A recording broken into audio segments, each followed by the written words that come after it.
Hi అండి. ఎలా ఉన్నారు అందరూ?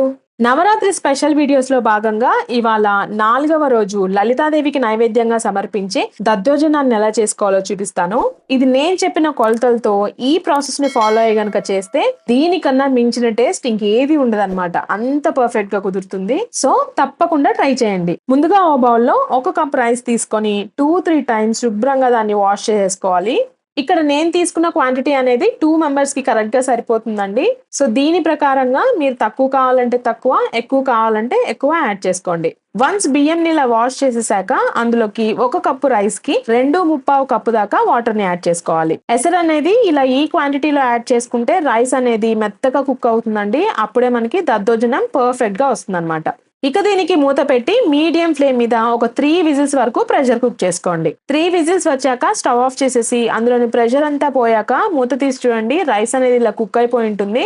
ఇప్పుడు దీన్ని ఇంకా మెత్తగా కూడా మ్యాష్ చేసుకోవాలి. జస్ట్ ఒక 1-2 మినిట్స్ పాటు ఇలా ప్రెస్ చేసుకుంటూ మ్యాష్ చేసుకుంటే ఇలా మెత్తగా అయిపోతుందండి. ఇప్పుడు ఇందులోకి మనం ఏ కప్ తో అయితే రైస్ తీసుకున్నామో అదే కప్ తో 1.5 కప్ దాకా వేడి వేడి పాలను యాడ్ చేసుకొని ఎక్కడా కూడా ఉండలు లేకుండా అంతా కూడా బాగా మిక్స్ చేసేసి దీన్ని కంప్లీట్ గా చల్లారనివ్వండి.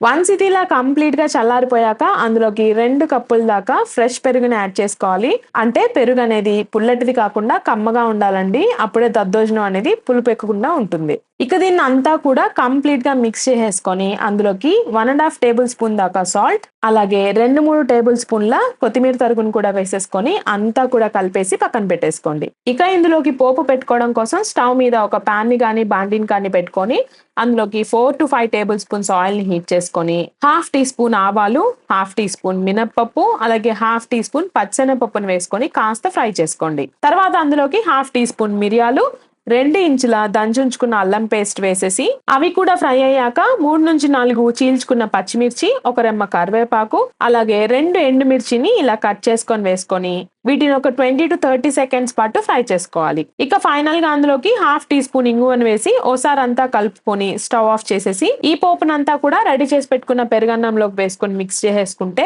ఎంతో టేస్టీ అయిన దద్దోజనం అనేది రెడీ అయిపోతుందండి. ఇక మీ దగ్గర ఉంటే గనక ఇందులోకి దానిమ్మ గింజల్ని కూడా యాడ్ చేసుకోండి. ఇవి యాడ్ చేయడం వల్ల దద్దోజనం టేస్ట్ అనేది డబుల్ అవుతుంది అనమాట. సో ఉంటే మాత్రం ఖచ్చితంగా యాడ్ చేసుకొని అమ్మవారికి నైవేద్యం కింద సమర్పించేసుకోవచ్చు. సో ఇదండి టేస్టీ దద్దోజనం రెసిపీ. వీడియో నచ్చితే కనుక ఒక లైక్ ఇచ్చి మరిన్ని మంచి tasty, quick and easy recipes కోసం తేజ్లు కిచెన్ ఛానల్ ని సబ్స్క్రైబ్ చేసుకోవడం మాత్రం అస్సలు మర్చిపోవద్దు. మరో మంచి రెసిపీతో మళ్ళీ కలుద్దాం.